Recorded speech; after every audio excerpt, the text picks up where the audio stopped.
Welcome to the agency. I'm a singer, songwriter, an arranger, a recording artist.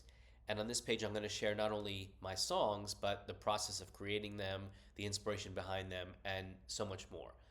I've been writing songs since I was a teenager, and I always had the dream of making an album. And of course, growing up in the 80s and 90s, I had the idea that that was a process that would cost hundreds of thousands of dollars. And so it was really a pipe dream. But because of all the changes in the music industry, for better or worse, one of the better ones is that ordinary people with a reasonable budget can actually go into a studio with really talented professional musicians and create something special. And so I feel so blessed that I've been able to do that over the past few years. And I really owe so much to all those musicians that I've worked with because without them, I wouldn't have been able to realize any of this. And it's such a fun experience and such a rewarding one to be in the studio. And of course, when we're in there, we're having fun, we're laughing, we're joking, we're being sarcastic with one another, we're just being ourselves.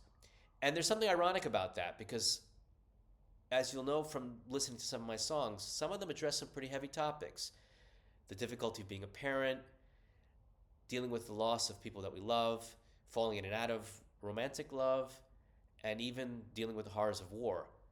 And yet there's always somehow something optimistic about it, something hopeful about it. And so I keep coming back to the same question: why do happy people make sad music? And I think that's a really good question to ask, and I hope that my songs somehow give an answer to it, because life is precious and life is also bittersweet, and it can cut you right to the bone.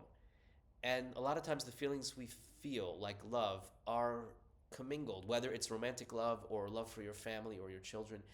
It's commingled with pride, it's commingled with regret, it's commingled with fear. And that's heavy stuff to deal with, and it's not so straightforward all the time. And so the music has to reflect that.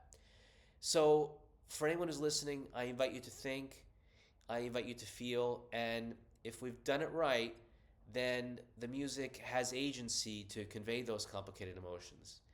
And so, I'm George Ajan, and welcome to the agency.